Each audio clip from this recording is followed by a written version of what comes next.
if you saw the previous video, we were at the gym doing the summon testing.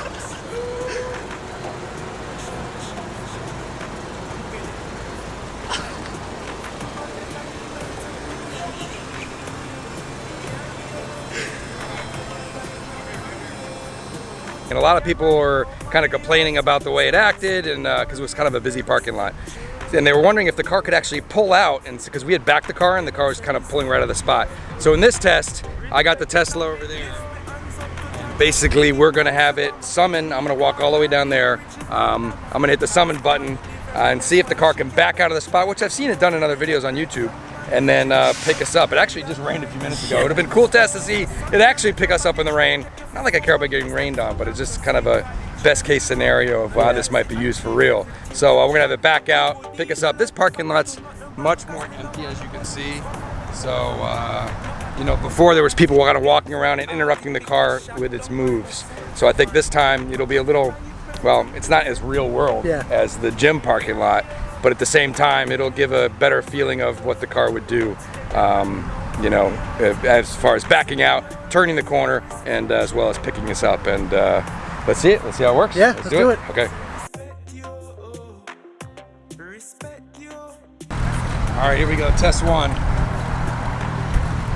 Car's backing out. Looks good. Got the parking spot a little short, but it's all right.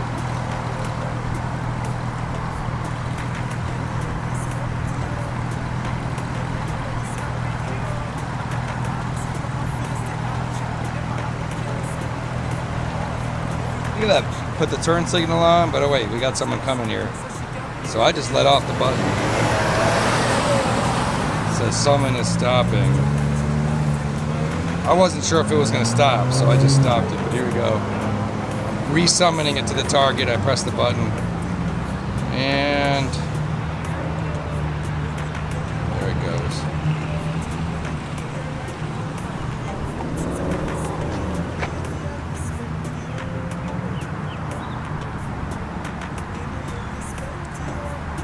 I placed the target pretty far down, but it keeps going. That's turning left now. Maybe that's where I put the target. I don't think so. Yeah, maybe I did.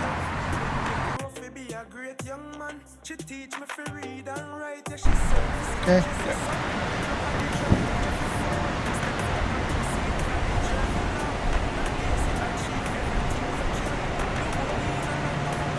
Now there's a car coming behind.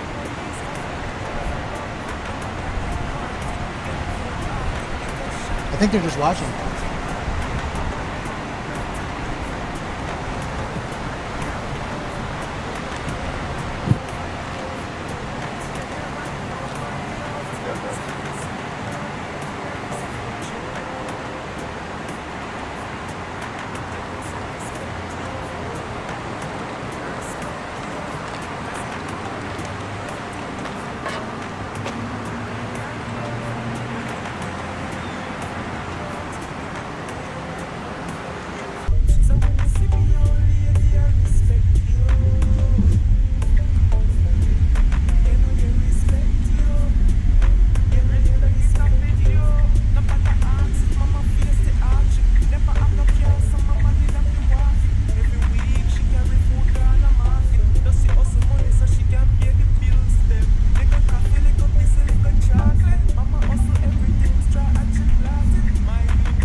not good.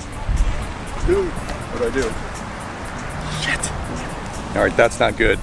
The police officer just pulled over the Tesla. It ran the stop sign.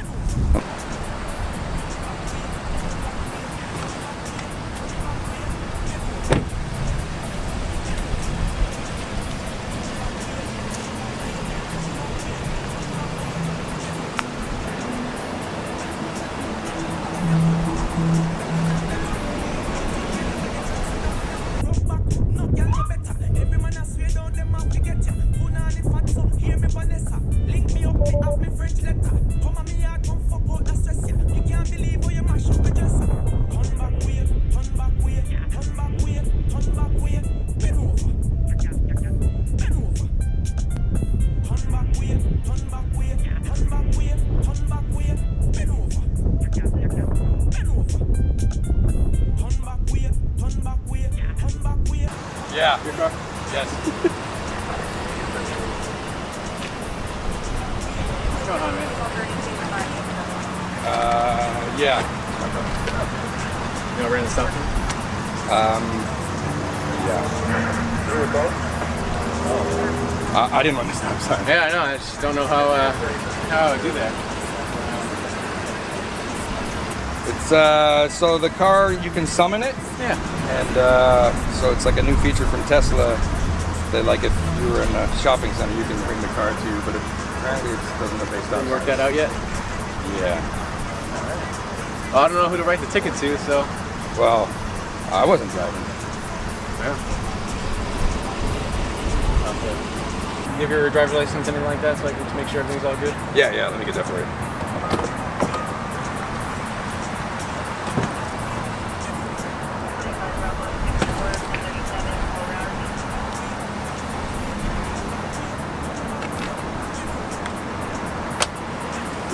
I don't even know how to open the glove box on this one. There's no buttons for anything in this store. There you go.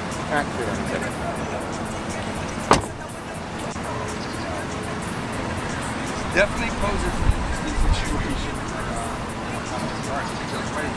All right, so the Tesla just got pulled over for running the stop sign in front of an officer. We didn't see him over there. He was coming from the gas station. So he pulled me over. And I kind of explained we're just kind of doing a video on how to, you know, how this works. And I don't think I'm getting a ticket, but he definitely wanted my license and registration to make sure the car all checked out. This definitely poses an interesting situation for autonomous cars. If he does write a ticket, who gets a ticket? Do I get the ticket? The car get the ticket? Because I'm the owner? I don't know. I don't know, but let's see. See what happens here. Robbie, what do you think? Hopefully we get out of this without a ticket. All right, he's coming back.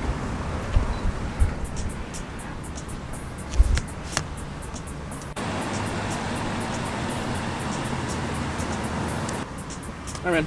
All right. Checks out. All right, apologize. Since technically no one really ran the stop sign except for the car. The car ran the stop sign, so no ticket? So, nope. Perfect. Thank you very much. Have a good day. No problem. Thanks. All right, no ticket.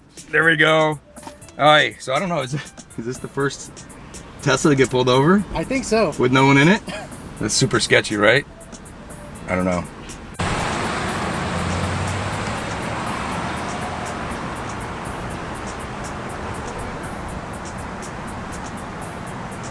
All right, so a couple of comments after watching back the videos and putting everything together.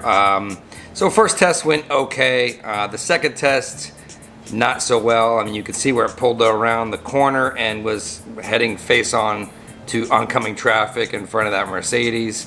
It definitely should have stayed on the right-hand side. So, you know, that car actually, I had to stop, get in the car, and that Mercedes actually had to go around us. So I think just the awareness of its surroundings just isn't there yet. And it really needs to be there for really using this smart summon in real world situations. On to who's responsible for an autonomous driving car. Of course, the owner is responsible for the car. But as things progress, you know, what's really going to happen with regards to if the car makes a mistake? It's never going to be perfect. So, you know, if something happens, if there's a traffic violation or something happens on the road, and it's, you know, shuttling people around, you know, ultimately the software from Tesla is responsible for making the error. And if full autonomous driving is really just a couple years away, I think government and police agencies really need to take a look at, what do you do? Who do you write the ticket at? Who's ultimately at fault? If the owner's not even in the car and it's operating the Tesla taxi service, or, what if, the passenger was intoxicated sitting in the back seat and the car's driving that person home? I think there's endless kind of scenarios that autonomous driving is going to present in the next couple years. Of course, I really do praise Tesla for pushing the envelope farther and making these features available to test for owners well ahead of any other manufacturer to take these kind of risks and put these kind of feature sets into the real world, into owners' hands to kind of test out. It should be really interesting to see how the next couple years go with regards to autonomous driving. The Tesla Model 3 is supposed to have all the hardware need to completely drive by itself, but when you see what it's doing right now in a scenario just navigating a simple parking lot, I just can't imagine how much work there really is to do to make this a real reality. I honestly kind of feel like city driving and highway driving is a lot simpler than navigating a parking lot with cars backing in and out, pedestrians, bicycles. I feel like parking lot situations for dropping off and picking up people are just way more complicated than, city driving, stoplights, stop signs on main city streets, as well as the highway driving. I think Tesla's autopilot does a fantastic job on the highway now, and I look forward to seeing the future. I got my P100D right here. Unfortunately, this one just got the software update, but this one's old. I don't have all the cameras, so I really can't play with all the features in that. All I really got is Spotify. I don't get the Tesla Theater. So I'm really looking forward to Plaid Mode next year. Hopefully that comes out sooner than later so I can get my Model S upgraded and move on. Put your comments below. Let me know what you think of how you think the Model 3 did today and the couple of scenarios we tested it in. And ultimately, if there was a ticket to be written, I guess it would have been me. But what are your thoughts on autonomous driving, citations, and all that kind of good stuff? If you like this video, go ahead and give it a thumbs up. I appreciate it. And subscribe if you want to see more. We'll keep the videos coming. Thanks for watching.